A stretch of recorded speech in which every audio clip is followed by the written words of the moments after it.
नमस्कार दोस्तों, मेरा नाम है शिवशंकर तिवारी और आप देख रहे हैं आपका अपना YouTube channel exam warriors begins. देखिए, रेलवे ग्रुप डी के एग्ज़ाम को लेकर के यहाँ पर अपडेट है, जिसमें आपको बता दूं कि अभी जो कि रिज़ल्ट ऑलरेडी आ चुका है लगभग सभी जोन का। तो मे भी आपने अपना रिज़ल्ट ज़रूर देख लिया होगा, लिस्ट में आपका नाम आ गया है, तो डेफिनेटली आपको बहुत सारा बधाई कि आपका नाम हुआ। अब आप पीईटी की तैयारियों में ज़रूर लग गए होंगे। उसके लिए मैंने ऑलरेडी बता दिया है कि किस तरीके से तैयारी करनी है, उसके ऊपर भी मैं ऑलरेडी वीडियो बना रहा हूँ। तो आप उन वीडियोस को भी ज़रूर देखें, रनिंग वगैरह कैसे प्रैक्टिस करनी है उसके लिए लेकर के। फिलहाल आज हम बात करेंगे डॉक्यूमेंट वेरिफिकेशन को लेकर के, क्योंकि देखिए जैसे ही पीईटी खत्म होगा और आपको पता है कि जनवरी में पीईटी का डेट कुछ बोर्ड्स ने शेड्यूल भी करना शुरू कर दिया है। जैसे आपने देखा सिकंदराबाद का भी शेड्यूल आ चुका है, जो कि 12 जनवरी से लेकर के 21 जनवरी तक होगा। बाकी भी बोर्ड्स का भी कुछ इस तरीके से ही इन्हीं डेट के आसपास जरूर आ जाएगा अभी एक दो दिन में। और most probably last of the January तक सभी बोर्ड्स जो है अपना पीईटी जो है वो कंडक्ट करा लेंगे। ऐसे में पीईटी का रिजल्ट जो है वो आपको पता है कि उसी दिन पता चल जाता है। ठीक है, जो पीईटी में आप क्वालिफाइड हैं या नहीं है, जिस दिन आपका टेस्ट होगा उसी दिन 1 घंटे बाद आपको वहाँ पे लिस्ट में नाम आपका दे दिया जाता है और उसके कुछ टाइम बाद वेबसाइट पर भी ये पब्लिश कर दी जाती है।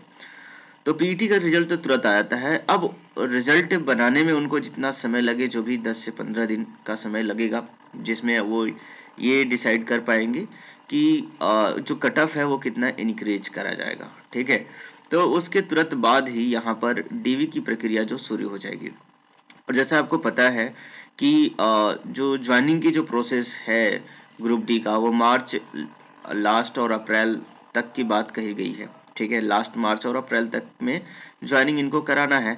तो इस वजह से मोस्ट प्रॉब्ली जो डीवी की जो प्रोसेस है ना, वो फरवरी लास्ट और फर्स्ट वीक ऑफ मार्च में जो है वो शुरू हो जाएगी। इसमें कोई भी डाउट नहीं है। ऐसे में अगर आपके पास कुछ डॉक्यूमेंट जो कि इम्पोर्टेंट हैं और आपने अभी तक नहीं बनवाया है, तो डेफिनेटली आपके लिए प्रॉब्लमेटिक हो सकती है। आपको फाइनली बाहर किया जा सकता है अगर आपके किसी भी डॉक्यूमेंट में किसी भी तरह कोई प्रॉब्लम है, इशू है। इस वजह से आपको ये जानना जरूरी है कि आपको डीवी के टाइम पे कौन कौन से डॉक्यूमेंट जो है वो आपको प्रोड्यूस करने होंगे, देने होंगे। वो कब कब बना होना चाहिए, जैसे कि कास्ट सर्टिफिकेट आपका कितना पुराना होना चाहिए, कब का बना होना चाहिए। अगर आप ईडब्ल्यूएस सर्टिफिकेट आपने ईडब्ल्यूएस से आपने अप्लाई किया हुआ है, तो ईडब्ल्यूएस सर्टिफिकेट कब का बना होना चाहिए, उसके लिए क्या क्राइटेरिया है। और इसके बारे में मैंने तो खुद जा करके आरआरएस बी बोर्ड में पता भी किया था, और उनका जो नोटिफिकेशन आया हुआ था बाद में, जो कि ओरिजिनल जो उन्होंने नोटिफिकेशन 2019 में पब्लिश की थी, उसके बाद उसमें कोरिगेंडम किया गया था। तो वो कोरिगेंडम में क्या बातें बताई गई थी वो भी हम यहाँ पे देखेंगे। ठीक है, तो इन सभी चीजों के बारे में जानना जरूरी होगा। इसके अलावा क्या इन सभी डॉक्यूमेंट को ऑनलाइन अपलोड करना होगा, बिल्कुल। इसके बारे में भी नोटिफिकेशन में जो आई थी उसमें क्या लिखा गया है वो हम यहाँ पे देखने वाले हैं। काफी इंपॉर्टेंट वीडियो है, जरूर पूरा देखिएगा।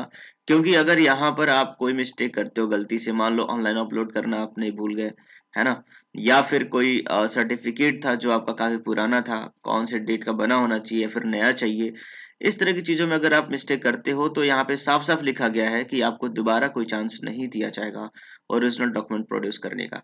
तो कहीं ना कहीं आप इस स्टेज में जाकर के अगर आप इन माइनर मिस्टेक की वजह से बाहर होते हो, तो डेफिनेटली ये एक बहुत ही बड़ा सदमा होगा आपके लिए। तो इन चीजों से बचने के लिए जरूर आप इसको पूरा देखिएगा। और चैनल पे नए हैं तो सब्सक्राइब कर दीजिए, ताकि जो भी अपडेट जो कि आपके लिए इंपॉर्टेंट होगा वो आपको यहाँ से मिलती रहती है। वीडियो पसंद है तो लाइक करना बिल्कुल मत भूलिए। चलिए, सबसे पहले मैं लेके चलता हूँ जो सेंट्रलाइज एम्प्लॉयमेंट नोटिस जारी किया गया था रेलवे की तरफ से, वो है। और यहीं पर आपको सारे डॉक्यूमेंट की डिटेल पता चलेगी। तो देखिए, आपको मैं बता दूं कि ये जो नोटिफिकेशन है वो आप देख सकते हैं, सेंट्रलाइज एम्प्लॉयमेंट नोटिस आरआरसी 1/2019 जारी किया गया था 2019 फरवरी में। आप देख सकते हो डेट ऑफ पब्लिकेशन 23 फरवरी था। ऑनलाइन एप्लीकेशन जो कि आपने 12 मार्च से लेकर के 23 अप्रैल इसका लास्ट डेट था। ये फॉर्म फिलअप किया गया था और नंबर ऑफ वैकेंसी डिटेल ये सब आपको पता ही है। तो फाइनली इस वाले नोटिफिकेशन को आप डाउनलोड कर सकते हैं और आप भी इसे अच्छे तरीके से पढ़ सकते हैं। इसमें अगर आप 29 नंबर पेज पे जाते हैं, तो आपको यहाँ पर आपको डॉक्यूमेंट से रिलेटेड इंफॉर्मेशन मिलेगी, ठीक है, इस वाले पेज पे, जहाँ पे 18 पॉइंट में दिया गया है verification of original documents and format of certificate. तो पहले हम देखेंगे कौन कौन से डॉक्यूमेंट चाहिए, ठीक है, उसका क्या फॉर्मेट होगा। बाद में हम लोग जो इसमें कोरिगेंडम किया गया है इस नोटिफिकेशन को लेकर के, आपको बता दूं इसमें कोरिगेंडम भी हुआ था। देखिए यहाँ पे डेट इशू ऑफ 7 अप्रैल 2022 में इसमें चेंजेस हुआ था, कोरिगेंडम अमेंडमेंट नंबर 4।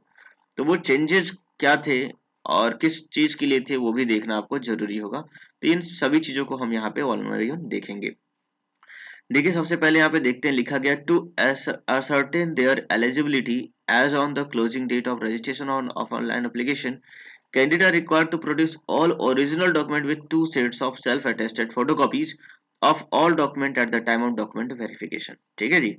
तो पहली बात तो ये है कि जो भी डॉक्यूमेंट आपके एलिजिबिलिटी के लिए मांगा गया था फॉर्म फिलिंग करते वक्त, ठीक है, वो सभी के सभी डॉक्यूमेंट आपको ओरिजिनल प्रोड्यूस करने होंगे, साथ में उनका 2 sets of self attested photocopies.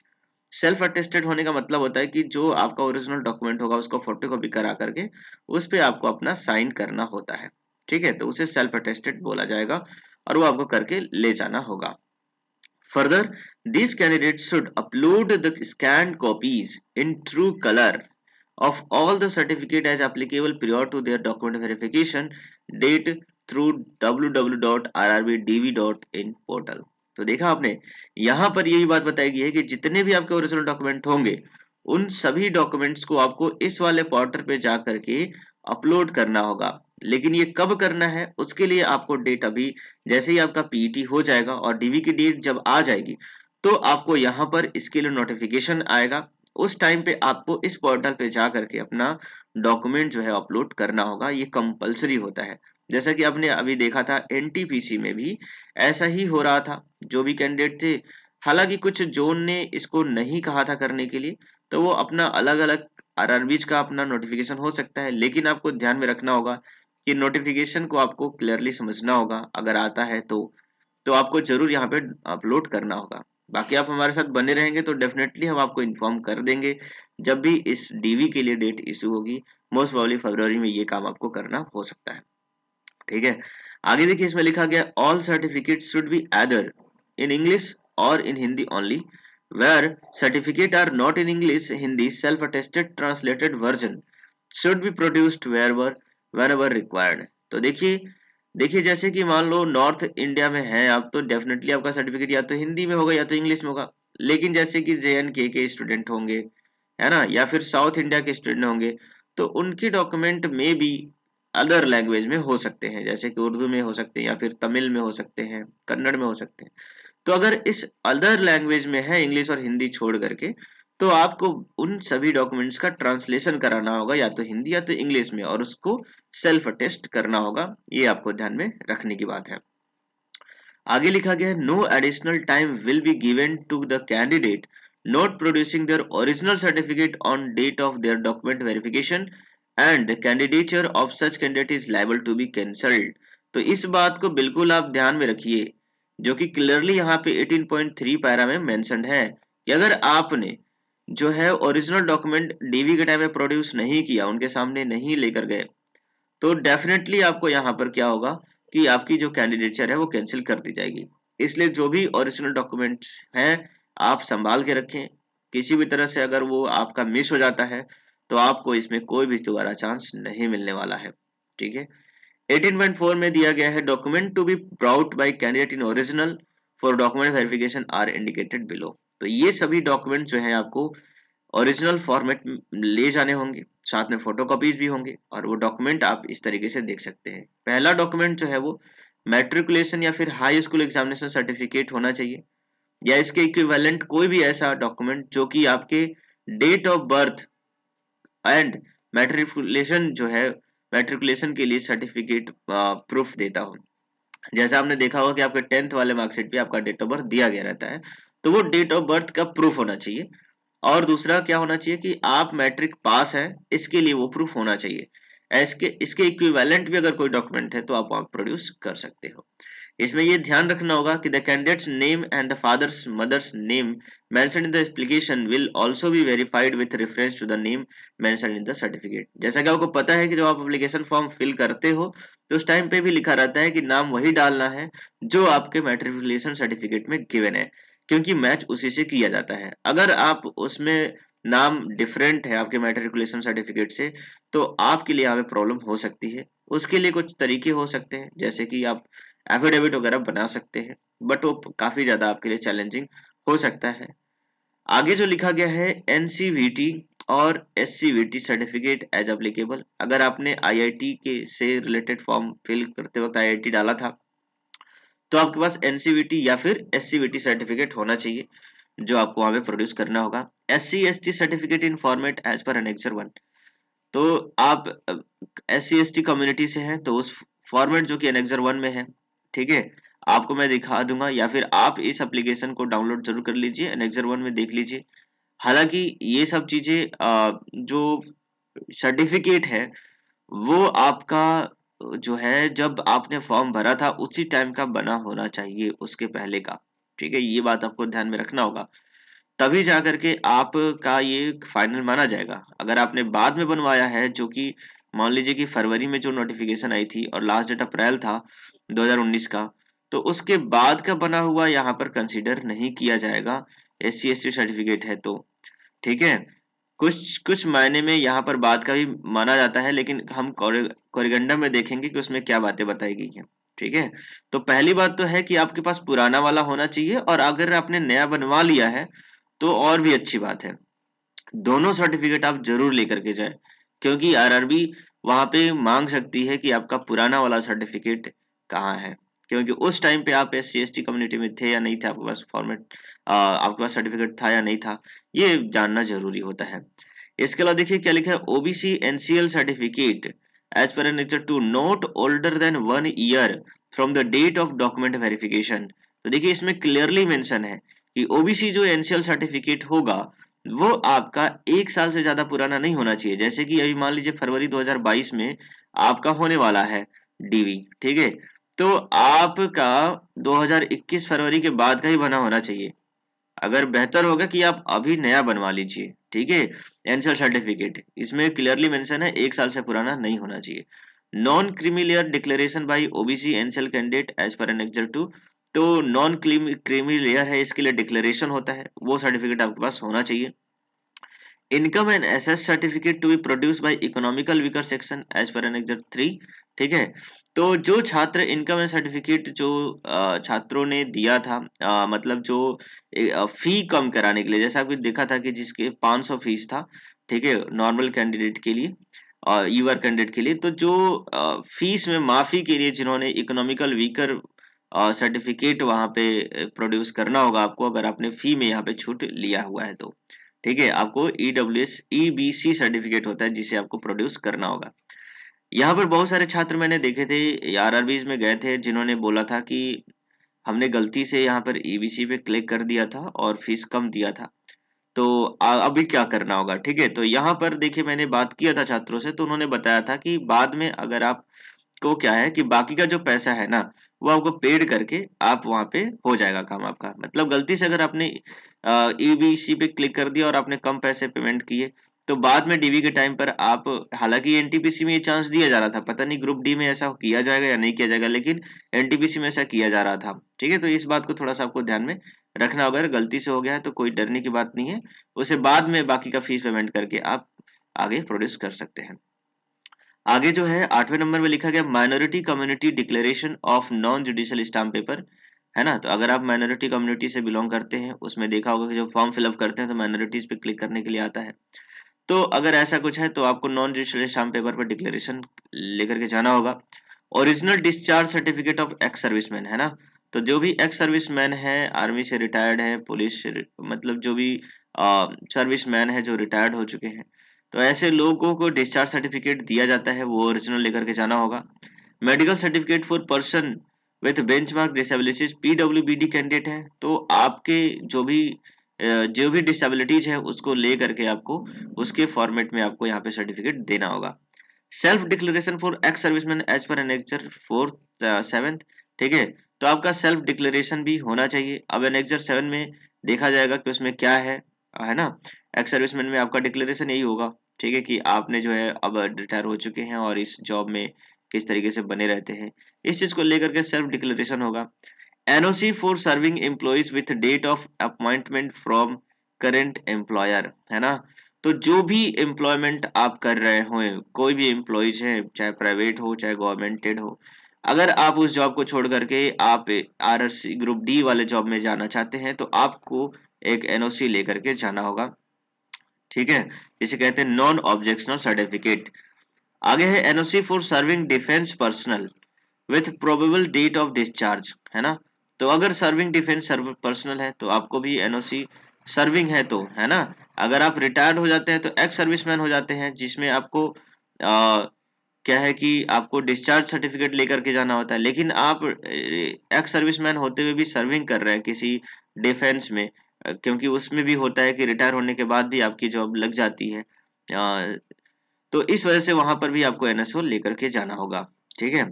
आगे देखिए 14 नंबर में लिखा गया है गैजेटेड नोटिफिकेशन एंड और any legal document in case of formal change of name as mention in para 1.7।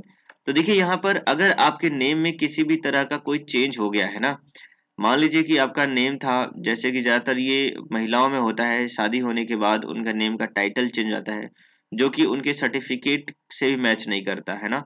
Normally ऐसा ही होता है वुमेन के साथ में। तो अगर इस तरह की कोई चेंज होती है तो आपके लिए वहां पर आपको लीगल डॉक्यूमेंट यानी कि एसेट आपको अटेस्टेड करवा कर लेकर के जाना होगा, ठीक है। कोर्ट से आप किसी भी वकील से मिल करके इस तरह के चेंजेस के लिए आप करवा सकते हैं, ठीक है। आगे जो लिखा गया receipt of offline payment if made through a challan at SBI branch और pen slip at computerised post office, ठीक है। तो अगर आपने ऑफलाइन पेमेंट किया था तो उसका रिसिप्ट आपको लेकर के जाना होगा, और ये डेफिनेटली आपको ध्यान में रखना चाहिए था, क्योंकि काफी समय बीत चुका है, लगभग 4 साल हो चुके हैं। उस टाइम पे आपने चालान से किया था, मे बी आपके पास चालान की कॉपी नहीं होगी, तो ये आपके लिए प्रॉब्लमेटिक हो सकता है। अब इसका क्या उपाय है, ये तो अब ग्रुप वहां पे ऑफिस में जाके पता करना होगा, क्योंकि हो सकता है बहुत सारे छात्रों के पास ये चालान वाली कॉपी ना हो। अगर आपने ऑनलाइन पेमेंट किया था तो कोई दिक्कत नहीं है, लेकिन ऑफलाइन में आपको ये चालान वाली कॉपी प्रोड्यूस करनी होगी, ठीक है। आगे देखिए लिखा गया self certificate by the transgender community, है ना, जो ट्रांसजेंडर कम्युनिटी उनका एक सेल्फ सर्टिफिकेट होना चाहिए। जेएनके डोमिसाइल सर्टिफिकेट होना चाहिए, अगर आप जम्मू एंड कश्मीर से रिलेटेड स्टूडेंट है तो आपका वहां का सर्टिफिकेट होना चाहिए, domicile certificate. Certificate of eligibility issued by the government of India. देखिए अगर गवर्नमेंट ऑफ इंडिया के द्वारा कोई एलिजिबिलिटी आपको दी गई है, जैसे मान लो नेपाली हैं, भूटान के हैं, ऐसे लोगों को भी यहाँ पर चांस दिया जाता है, जो इंडियन गवर्नमेंट के द्वारा उन्हें इस तरह का एलिजिबिलिटी सर्टिफिकेट इशू किया जाता है, तो ऐसे में आपको ये सर्टिफिकेट प्रोड्यूस करना होगा। Degree of divorce and judicial separation, अगर आपका डाइवोर्स हो चुका है ना, तो उससे रिलेटेड एफिडेविट आपको यहाँ पर बना करके लेकर के जाना होगा, और उसमें लिखना होना चाहिए कैंडिडेट हैज नॉट रीमैरिड, अगर आपने दोबारा से शादी नहीं की है तो, ठीक है। तो ये 19 तरह के हो गए। अब आगे जो चीजें है ना वो काफी इंपॉर्टेंट है, यहाँ नोट्स वाले में बताऊंगा। यहाँ पर दी गई चीजें बहुत ज्यादा इंपॉर्टेंट है, लेकिन उसके पहले देख लेते हैं। यहाँ पे लिखा है डेथ सर्टिफिकेट ऑफ हस्बैंड, अगर आप विडो हैं तो आपके हस्बैंड की डेथ सर्टिफिकेट चाहिए होगी, और एफिडेविट होना चाहिए वहां पर stating that the candidate has not remarried, है ना, आपने दोबारा शादी नहीं की है, इसके लिए वहां पर एक आपको एफिडेविट बनवा के ले जाना होगा। Ex serviceman candidate who secures civil employment after applying for this CEN should give self declaration to the concerned employer about the details of application against this CEN as soon they join. The acknowledged copy of this declaration along with NOC from the civil employer should be produced during the document verification. तो देखिए अगर आप एक serviceman हैं और आप employed हो चुके हैं कहीं पर भी, तो वहां से भी आपको एनओसी लेकर के जाना होगा, जो कि आपको डॉक्यूमेंट वेरिफिकेशन के टाइम पे प्रोड्यूस करना होगा, जो कि जिस जगह पे आप काम कर रहे हो उनके द्वारा ये डिक्लेयर्ड होना चाहिए, ठीक है। तो ये सारी बातें हैं। अब यहाँ पर एक नोट्स में जो है इंपॉर्टेंट बात दी गई है, इसे आप जरूर ध्यान रखें। देखिए इसमें लिखा गया है candidates who wish to be consider against vacancy reserve और seek age relaxation must submit the requisite and relevant certificate in original from the competent authority in the prescribed format। तो देखिए जो छात्र अगर आप SC ST OBC किसी भी category से बिलोंग करते हैं और आपको एज रिलैक्सेशन चाहिए, है ना, ज्यादातर कैंडिडेट ऐसे कम होते हैं, हालांकि फी में कमी हो जाती है, लेकिन कुछ छात्र ऐसे होते हैं जिनको एज रिलैक्सेशन, एज वाली प्रॉब्लम होती है, जिसमें 3 साल 4 साल या 5 साल तक का, 10 साल तक का एज रिलैक्सेशन दिया जाता है ऐसे छात्रों को उनके क्राइटेरिया के अकॉर्डिंग। तो ऐसे छात्रों को क्या करना होगा कि आपको अपना जो भी रिक्विजिट है, जो भी आपकी क्राइटेरिया, मतलब आप जो भी बताना चाहते हैं कितना एज रिलैक्सेशन चाहिए होगा, उसके लिए आपको कॉम्पिटेंट अथॉरिटी जो कि आरआरसी होती है, अपने आरआरसी में जाकर के आपको वहां पे एक प्रिस्क्राइब फॉर्मेट में देना होगा आपको उस बात के लिए कि मुझे एज रिलैक्सेशन चाहिए at the time of document verification. Otherwise, their claim for SC, ST, OBC, NCL, EWS exam, CCA, PWBD status will not be entertained and their candidature application will consider under general. समझ गए आप? तो अगर आप इस age relaxation को आप अगर नहीं दे पाते हैं, जो भी आपको छूट चाहिए उससे रिलेटेड डॉक्यूमेंट आप नहीं सबमिट कर पाते हैं, तो आपको जो है ना जनरल कैटेगरी कंसिडर किया जाएगा, चाहे वो एज रिलैक्सेशन हो या फिर कोई भी रिजर्वेशन हो, है ना, वैकेंसीज में भी रिजर्वेशन हो, ये भी यहाँ पे दिया गया, वैकेंसीज में भी रिजर्वेशन हो या फिर एज रिलैक्सेशन हो।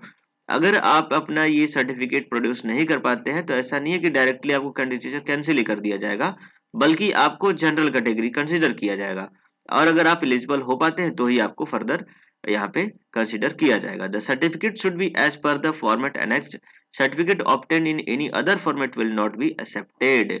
तो ये भी बात आपको ध्यान में रखनी है कि जो भी सर्टिफिकेट आप बनवा रहे हो, चाहे वो NCL EWS का हो, CCA फॉर्मेट, PWBD हो, उन सभी फॉर्मेट्स जो कि यहाँ पर दिए गए हैं, वो फॉर्मेट हम लोग देखेंगे, अभी आपको मैं दिखाऊंगा, उन फॉर्मेट्स में होना चाहिए।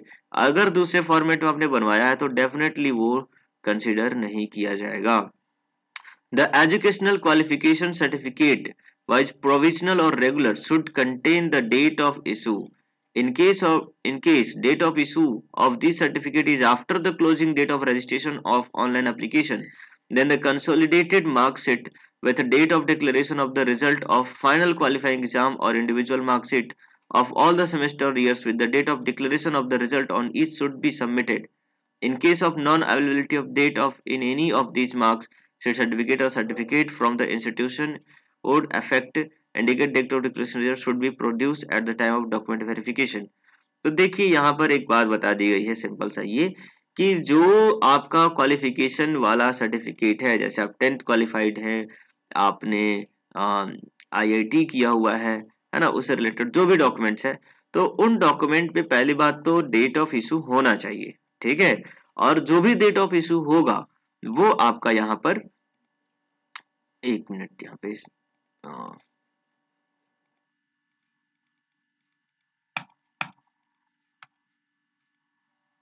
Sorry for this. तो देखिए यहाँ पर जो भी डेट ऑफ इशू होगा आपका, वो आपका बिफोर जो एप्लीकेशन आया था, जैसे अप्रैल में, अप्रैल लास्ट डेट था, तो उस लास्ट डेट से पहले का ही इशू होना चाहिए, ऐसी बात यहाँ पे बता दी गई है, जो कि आपके यूनिवर्सिटी, इंस्टीट्यूशन या बोर्ड द्वारा ये जारी किया जाना चाहिए। तो ये बात आपको ध्यान में जरूर रखना होगा, ठीक है। तो ये इंपॉर्टेंट चीजें थी। अब हम देखते हैं कोरिगेंडम जो कि किया गया था 7 अप्रैल 2022 में। इसमें एक जो पॉइंट है वो इम्पोर्टेंट है, वो है EWS सर्टिफिकेट को लेकर के, ठीक है। बाकी जो OBC का सर्टिफिकेट था उसमें हमने बता दिया है कि नॉन क्रीमी लेयर का जो सर्टिफिकेट होगा वो आपको 1 साल पुराना नहीं होना चाहिए, ठीक है, कम तो नया ही बनवाना होगा। अगर आप SC ST कम्युनिटी से बिलोंग करते हैं तो आपका जो सर्टिफिकेट है वो पुराना वाला ही चलेगा, ये बात आपको ध्यान में रखना है। SC ST कम्युनिटी से बिलोंग करते हैं तो आपका उस टाइम का पुराना वाला सर्टिफिकेट जरूर मांगा जाएगा, आपके पास होना चाहिए। और आप कोशिश करें कि क्योंकि 4 साल हो चुके हैं तो एक नया भी बनवा लीजिए। OBC के लिए भी आप नया सर्टिफिकेट बनवा लीजिए, ठीक है। अगर आप EWS कैंडिडेट हैं तो देखिए यहाँ पर कुछ चेंजेस की गई थी, वो आप यहाँ पे देख लीजिए। लिखा गया था कि यहाँ पर जो अमेंडमेंट आई थी वो क्या थी कि देखिए 12 मार्च 2019 को वेबसाइट पर एप्लीकेशन रजिस्ट्रेशन के लिए आया था, और उसके बाद यहाँ पे अमेंडमेंट नंबर 1 किया गया था जो कि 15 मार्च 2019 को किया गया था। अमेंडमेंट नंबर 2 जो कि 27 मार्च 2019 को किया गया था, और इसके अलावा amendment number 3 corrigendum and amendment number 3 जो था वो 24 जनवरी को किया गया था। और आपको पता है कि इस वाली की वजह से कितना बड़ा हंगामा हुआ था। यहाँ पर काफी सारे स्टूडेंटों ने प्रोटेस्ट किया था जनवरी 2022 में जब रिजल्ट आया था, और उस टाइम पे CBT 2 को लेकर के बात कही गई थी ग्रुप डी में भी, और उसके लिए बहुत बड़ा हंगामा हो खड़ा हो गया था, है ना। तो ये जो है अमेंडमेंट को कैंसिल करा गया और इसके बाद कोरिगेंडम अमेंडमेंट नंबर 4 लाया गया, ठीक है। और इस वजह से यहाँ पे बातें आगे बताई गई, जिसमें लिखा गया कि ये जो पब्लिश हुआ था corrigendum and amendment number 3 is cancelled and therefore all the amendments mentioned therein stand withdraw. तो अमेंडमेंट नंबर 3 में जो किया गया था, जितने भी अमेंडमेंट और कोरिगेंडम, उन सबको कैंसिल कर दिया गया था, और उसके बाद जो है अमेंडमेंट नंबर 4 ये लेकर के आया गया। अब इसमें क्या लिखा गया है, जो पहले था और आपके में क्या बदलाव किए गए हैं। तो देखिए यहाँ पर पैरा नंबर 8.4 जो कि हमने अभी जो नोटिफिकेशन हम लोग CN देख रहे थे, उसमें EWS वीकर सेक्शन रिजर्वेशन को लेकर के क्या बातें बताई गई थी। तो उसमें लिखा गया था year of application for this CEN और RRC number 1 financial year will be 2018-19, ये बात यहाँ पे लिखी गई थी। और जबकि आपको पता है कि 2018-19 में ये EWS सर्टिफिकेट तो उस टाइम पे बहुत सारे स्टेट में बन ही नहीं रहा था, और इस वजह से जो प्रोटेस्ट हुआ था उसमें भी छात्रों ने इसके बारे में बात कही थी, ठीक है। बहुत सारे स्टूडेंट के पास 2018-19 का फाइनेंशियल ईयर वाला सर्टिफिकेट नहीं था। अब इस चीज को चेंज किया गया और उसमें यह बताया गया कि the financial year will be, यहाँ पे लिखा गया year application for this CEN RRC 1/2019, the financial year will be 2018-19 as the closing date of registration is 12/4/19, ठीक है। ये होना चाहिए लिखा गया था, बट यहाँ पे लिखा गया कि any such certificate issued even after date of notification will also be considered as valid on the date of document verification। तो देखो इसमें दो कंडीशन बन रहे हैं। पहला ये कि फाइनेंशियल ईयर 2018-19 ही होना चाहिए, भले ही वो बाद में इशू किया गया हो, ठीक है। भले ही वो बाद में इशू के मतलब 12 अप्रैल के बाद में भी इशू किया गया हो तो चलेगा। लेकिन इस चीज को लेकर के मैं RRB ऑफिस में पता किया था, NTPC का जब वहां पे आउटरीच कैंप हुआ था, उन्होंने साफ साफ कहा था कि issued even after the date of notification का मतलब ये है कि अभी का 2022 का भी अगर आपका EWS सर्टिफिकेट बना हुआ है तो भी इसे कंसीडर किया जाएगा। समझ गए आप, यानी कि DV से पहले पहले का बना होना चाहिए। बस इतना ध्यान में रखना है कि any such certificate issue even after date of notification, बाद में भी अगर आपको ये इशू किया गया है तो वो भी कंसीडर किया जाएगा। ये बात यहाँ पे दी गई है। तो डॉक्यूमेंट से रिलेटेड इस कोरिगेंडम में यही एक अमेंडमेंट था जो मैंने आपको बता दिया। बाकी दूसरे तरह के अमेंडमेंट किए गए हैं, तो इन सभी चीजों को मैं यहाँ पे नहीं बताने वाला हूँ, ठीक है। अगर आप चाहे तो इन चीजों को भी पढ़ सकते हैं, आप मुझे कमेंट कर देना तो मैं इसकी PDF आपको सेंड कर दूंगा टेलीग्राम चैनल में। अगर आप नहीं है तो आप ज्वाइन कर लीजिए टेलीग्राम, ठीक है। वहां पर आपको इसकी PDF भी मिल जाएगी, ठीक है। ये सारे जो भी अमेंडमेंट है वो आप यहाँ पे देख सकते हैं, ठीक है। तो बाकी टेलीग्राम चैनल ज्वाइन कर लीजिए। अगर आप चैनल पे नए हैं तो जरूर सब्सक्राइब करिएगा, क्योंकि ये जो अपडेट्स हैं आपको यहाँ पे मिलती रहेंगी। अभी वीडियो मैं एंड करने वाला हूँ क्योंकि बहुत ज्यादा टाइम हो चुका, 28 मिनट हो चुका लगभग। तो जो फॉर्मेट्स के लिए मैं बात कर रहा था, फॉर्मेट जो है वो मैं नेक्स्ट वीडियो में लेकर के आने वाला हूँ अभी तुरंत, जिसमें आपको मैं बता दूंगा कि कौन कौन से डॉक्यूमेंट का क्या फॉर्मेट होना चाहिए, ठीक है। कब की इशू तो मैंने बता ही दिया है। तो चैनल को जरूर सब्सक्राइब कर लीजिए, बेल आइकन को प्रेस कर दीजिएगा ताकि नोटिफिकेशन आपको मिलती रहे। वीडियो को लाइक करना बिल्कुल मत भूलिएगा, ठीक है। चलिए मिलेंगे नेक्स्ट वीडियो में, तब तक आपका दिन शुभ रहे। जय हिंद, जय भारत।